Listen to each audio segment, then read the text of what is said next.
Annyeonghaseyo mga Chingu. Welcome po sa Wikang Korea. Ako po si Japex, dating EPS worker sa South Korea. At gusto ko lang po mag-share ng aking natutunan tungkol sa Korean language. Lesson 66, Period of Time. Gamit itong dungan.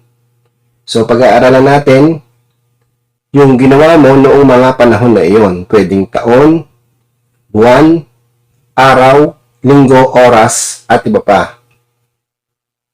Atin muna pong simulan sa mga vocabulary words. Almana, how many, or how much. Ilan, or magkano, or gaano. Kamok, prison, bilangguan. California, California. Tedushi, big city or malaking syudad. Oret dungan, for a long time, sa loob ng mahabang panahon. Murup, ni, tuhod. Sachon, kasing, pinsan. Dongan, period of time, tagal ng panahon. Chum, around, or mga. Halimbawa, around 10 a.m., mga alas 10. So, ganun yung ibig sabihin ng around na ito. Chongdu, about, or mga. Halimbawa, about 2 years, mga 2 taon. So, ganun yung ibig sabihin ng about na ito. Mga din. So, halos nagkakaparas lang sila ng ibig sabihin. Sa mga susunod nating lesson, ating pag-aaralan ang tungkol sa dalawang ito. So, ngayon, dito muna tayo sa dungan, period of time. So, example sentences. Inyong dongan, sore, isusuyo. Inyong dongan, sore, isusuyo. I was in Seoul for 2 years. Nasa Seoul ako sa loob ng 2 taon. So, dito, meaning ng dongan is for.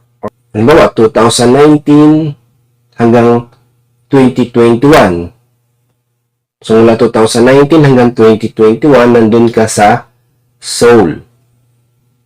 Kaya, inyon, 2 years. Inyon dongan for 2 years sa loob ng 2 taon. I is 2, yon is Korean counter ng years. So, ito naman mga Korean counters ay napag-aralan na rin natin sa lesson 10. So, may mga halimbawa doon ng mga Korean counters at ginamit natin sa pangungusap. So, dongan for, inyong dongan for 2 years sa loob ng 2 taon. Seoul, Seoul, location marker na E. Sore, in Seoul. Then, isusuyo. Past tense. Sore, isusuyo. I was in Seoul. Naroon ako sa Seoul. So, itong isusuyo, galing sa salitang ikta, na meaning ay to be, or to have, and to exist. So, pag sinabing exist, there is something or there is someone. Mayroong isang bagay or mayroong isang tao. So, ako yung tao na tinutukoy dito. Mayroong ako sa Seoul. Sa madaling salita, ako ay nasa Seoul. So, ganun ang ibig sabihin ng iso sa present tense or isoyo sa past tense, isoso or isusuyo. So, ikta, tinanggal ang da, Last vowel is E, may patching or final consonant. Kaya nilagyan ng O. Basic form ng ita is iso. Then, itong iso nilagyan ng sangsiyot din O, kaya naging past tense. Isoso or isosoyo. Sore isosoyo. I was in Seoul. Ako ay nasa Seoul. So, inyong sore isusoyo. I was in Seoul for 2 years. Nasa Seoul ako sa loob ng 2 taon. Then another example, handal dongan haggyue an kasoyo. Handal dongan haggyue an kasoyo. I didn't go to school for 1 month. Hindi ako nagpunta sa school sa loob ng 1 buwan. So, handal. 1 month. Han is 1. Galing sa salitang hana. So, pag ginagamitan ng Korean counter, itong hana nagiging han. Then, Korean counter ng month is tal.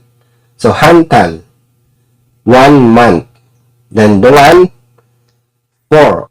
Handal dongan. Sa loob ng 1 buwan. Hagkyo. School. Location marker na E. 2. Hagkyo. To school. Then, an is not. Then, kasuyo. Past tense. Did go.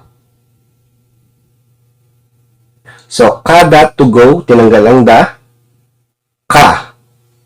Then, nalagyan ng sangsiyot din o kaya naging past tense. Kaso or kasoyo. Did go. So, handal dongan, hagkyue, ang kasoyo. I didn't go to school for 1 month. Hindi ako nagpunta sa school sa loob ng 1 buwan.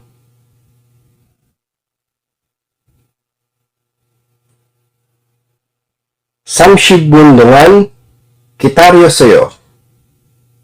Samshibun dongan, kitaryo sayo.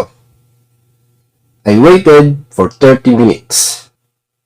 Naghintay ako ng 30 minuto. So, sa loob ng 30 minutes, samshibun dongan. So, samship, then Korean counter ng minutes is pun. Samship bun, 30 minutes. Dongan, 4. Samship bun dongan, for 30 minutes. Then, kitaryo sayo, past tense, waited or I waited. Naghintay ako. So, kitari da, to wait. Tinanggal ang da. Last vowel is E, walang patching or final consonant. Kaya itong igagawin nyo, kitaryo. Wait. Then, nilagyan ng sangsiyot, then O, itong kitaryo, kaya naging past tense. Kitaryo so or kitaryo soyo. I waited or waited. Naghintay ako. Samshibun dongan, kitaryo soyo. I waited for 30 minutes. Naghintay ako sa loob ng 30 minuto. Then, another example, dasot tal dongan, hanggugurul kumbuheseyo. Dasot tal dongan, hanggugurul kumbuheseyo. I studied Korean for 5 months. Nag-aral ako ng Korean or ng Korean language sa loob ng 5 buwan. So, dasot, 5. Korean counter ng months or month is tal. Dasot tal, 5 months. Then, dongan, 4. Dasot tal dongan, sa loob ng 5 buwan. For 5 months. Then, hanggugo, Korean language or Korean. Then, object marker na rule or nang. Kung baga sa Tagalog, dyan naman mga object marker. ay napag-aralan natin sa lesson 30 kasama na yung mga topic marker at saka subject marker. So, balikan nyo lang at reviewin yung mga gamit ng mga marker na ito. Then, kumbuhe sa'yo past tense. Studied or nag-aral. Nag-aral ng Korean language or Korean. Kumbuhada to study. Tinanggalang da, ganitong ha ginawang he. Kumbuhe. Study. Then nalagyan ng sangsiyot din o kaya naging past tense. Kumbuheso or kumbuhesoyo. Studied or I studied. Nag-aral ako. So, dasot daldungan hanggogurul kumbuhesoyo. I studied Korean for 5 months. Nag-aral ako ng Korean or ng Korean language sa loob ng 5 buwan. Namdong singun shimyundongan kamuge isusoyo. Namdong singun shimyundongan kamuge isusoyo. My younger brother was in prison for 10 years. Ang nakababata kong kapatid na lalaki ay nasa bilangguan sa loob ng 10 taon. So, shimyundongan for 10 years sa loob ng 10 taon, pwedeng 2010 hanggang 2020. So, Namdong-seng is younger brother, topic marker na un. So, may topic marker, yung Namdong-seng, so Namdong-seng ang pinag-uusapan. Then, Shimyon, 10 years. Ship is 10, then Korean counter ng years is nyon. Shimyon, 10 years. Then, Dongan, 4. Shimyundongan for 10 years sa loob ng 10 taon. Then, kamok is prison or bilangguan. Location marker na kamuge, in prison. Then, isa sa'yo, past tense ulit. So, sabi nga, isa sa'yo galing sa salitang ita, to exist. Pag sinabing to exist, there is something or there is someone. So, yung tao na tinutukoy dito ay ang aking younger brother. My younger brother was in prison. Namdong singun, kamuge, isusuyo. Ang aking nakababatang kapatid na lalaki ay nasa bilangguan or nabilanggo. So, Namdong singun, shimyundongan, kamuge, isusuyo. My younger brother was in prison for 10 years. Ang nakababata kong kapatid na lalaki ay nasa bilangguan sa loob ng 10 taon.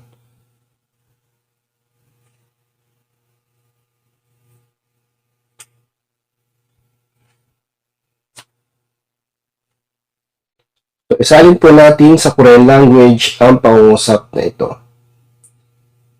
Yesterday, I slept for 12 hours. Kahapon, natulog ako sa loob ng 12 oras. So, ang mga salita na gagamitin ay chada, to sleep. Oje, yesterday. Dongan, for, or period of time. Yoldushigan, 12 hours.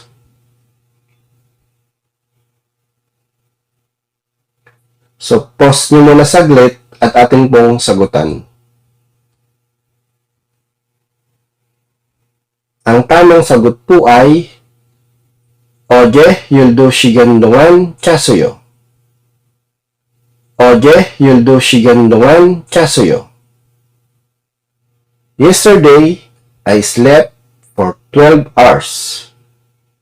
Kahapon, natulog ako sa loob ng 12 oras.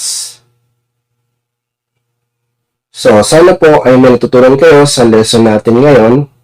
Next lesson po, the not even marker do. Please subscribe to this channel na lang po and please click the bell button para ma-update po kayo o mag-notify po sa inyo kung may bago po akong upload ng mga videos. Like, comment, and share na rin po sa ating mga Chingu na nagsaself-study ng Korean language. Marami pong salamat at God bless po sa ating lahat.